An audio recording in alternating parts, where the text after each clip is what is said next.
Hi everyone, my name is Maghan Hunt, and I'm going to read the first few pages of the first chapter of my young adult novel. It was part of my thesis project.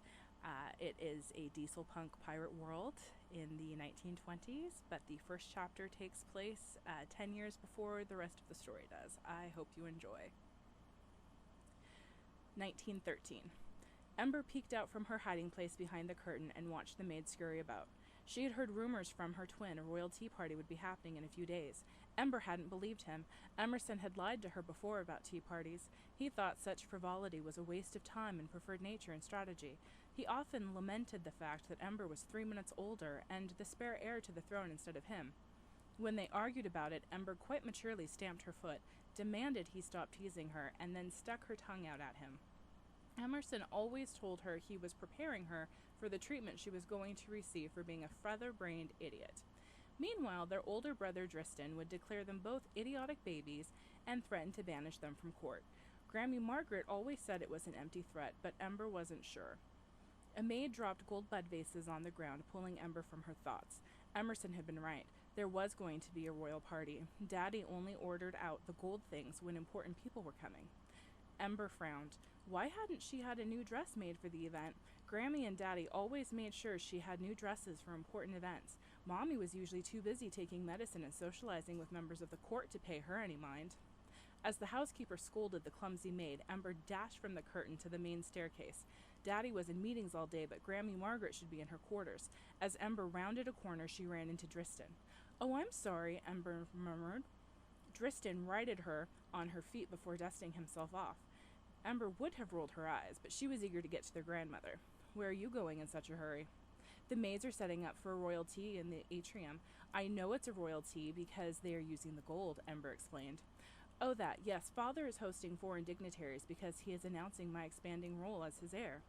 Ember's eyes widened. "Does that mean Evie will be here? I must get to Grammy and ask when my fitting is." Dristan stared at Ember for a moment before throwing back his head and laughing. "What?" "Princess Evelyn will be in attendance, but you aren't invited. You and Emerson will be in the nursery where the babies belong." Ember gaped at him. "We're not babies, Dristan. Even if Emerson isn't invited, I should be there. I'm second in line."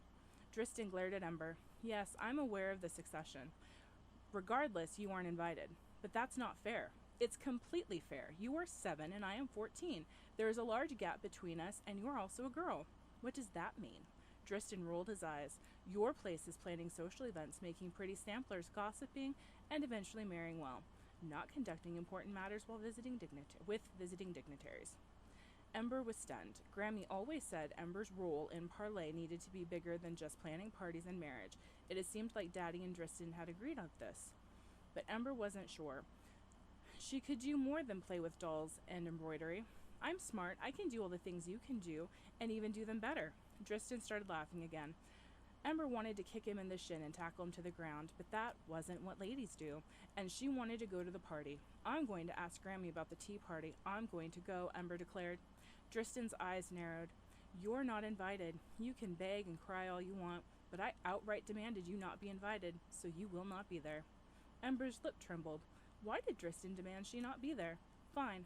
If I can't go to your stupid tea party, then I'll have my own." Dristan started laughing again as he walked away. "Have fun with that. It'll be good practice for you so you can better serve your future husband." Parlay had been founded by pirates. Nothing they had done was traditional. It wasn't until Mommy and Dristan had started talking about respect and taking their place as a world power that things started to shift. Ember had found herself learning her royal duties in addition to all the many skills that would make her a valuable wife. She hadn't minded, but Grammy Margaret spoke out against their ideas, citing the monarchies run by women and it being the 20th century, whatever that meant. Ember glared at Dristan and was tempted to knock him to the ground. That would knock the smug look off his face. Instead, she took a deep breath and ran for her grandmother's quarters. If she couldn't go to the royal tea, then she would have her own. Thank you so much.